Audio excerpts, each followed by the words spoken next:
What's up you guys, I'm Dan, this is Frugal Not Cheap, and today we're going to replace the cabin air filter.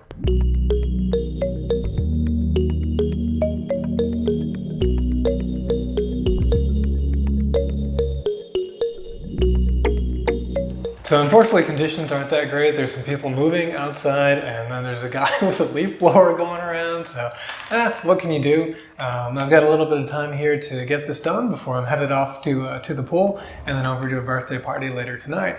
So anyway, point being, I like to do DIY stuff. It's been a while since I did a DIY video.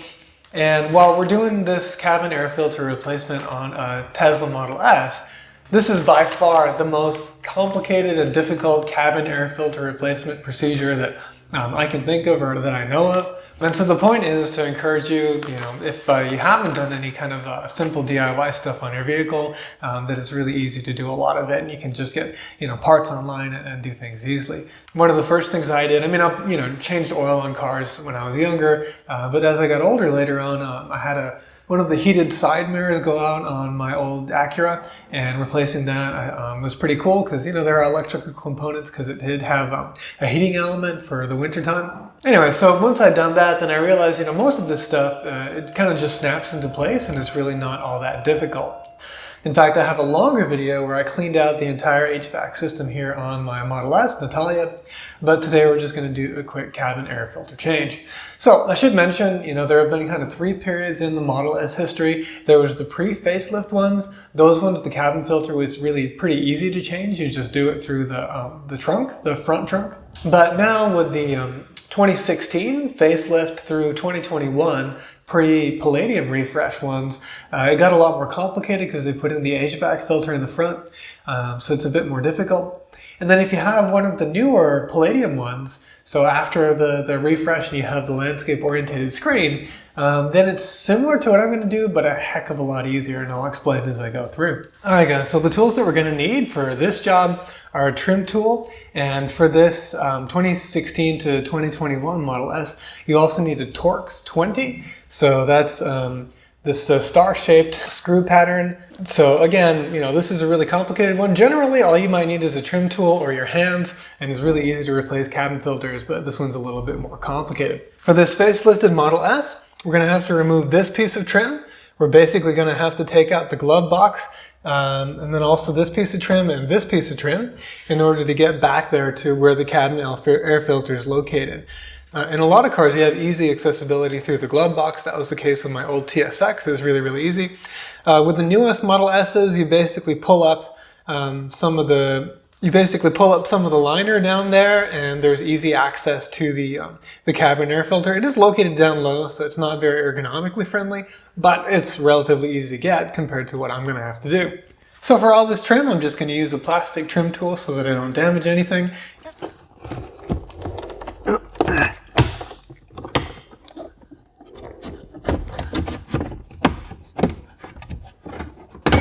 There we go. That's one piece of trim removed from the bottom.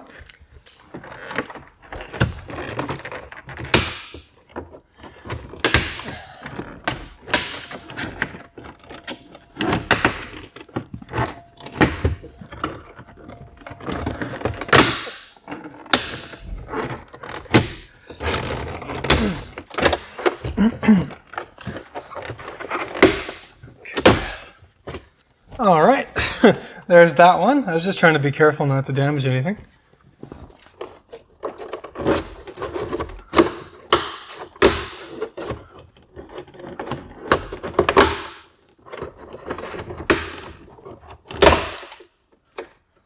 Okay, and this one does have some electronic components, so you do want to be careful with that one. So this next bit is a little bit more complicated. This is where we're going to be using these Torx screws, and there are a total of 6 different screws that are holding this glove box in, and there's some right here, and so on and so forth. So we're just going to get all 6 of these guys out. The hardest one to reach is in here probably, so I'm actually going to start with that one to just get the hardest one done. I think it's out.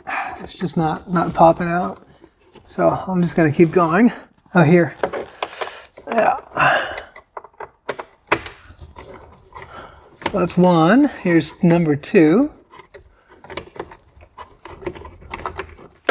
Yeah, that's done it. So here's what they look like.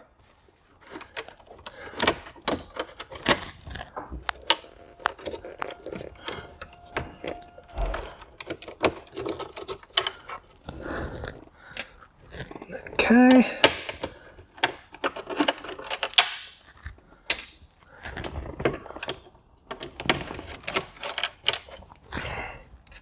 There we go.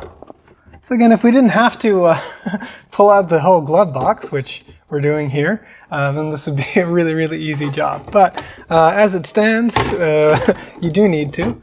And there are all these electrical connections and stuff. So I'm just gonna let the glove box sit.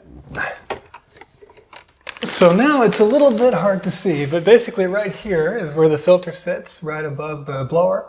And so the airflow actually counterintuitively goes downwards, which seems odd because to me it should go up and then out these vents, but apparently it goes downwards and then from there on it must spread out and do its job that way.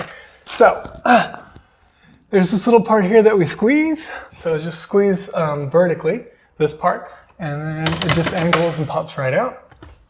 And that's where the old cabin air filter is. Whew.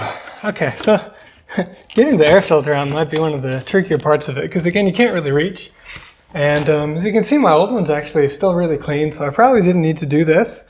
But hey, you know, there might be lots of small particles in there that we can't see. So let's go ahead and put in the new one.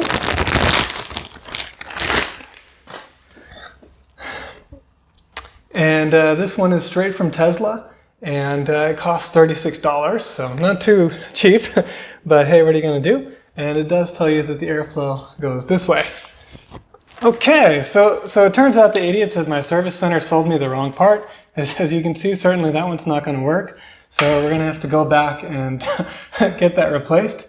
And I'm just going to put the old one back in, but luckily it's not very dirty, so it's going to work just fine.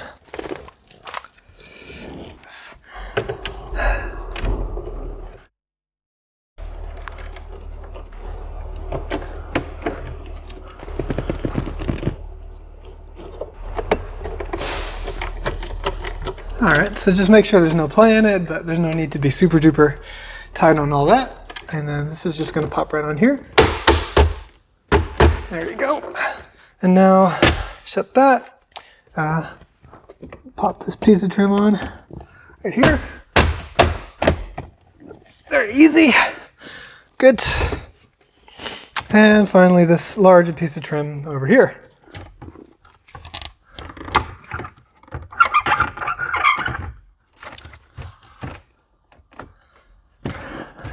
If I remember right, it was easier to start down there. Yeah.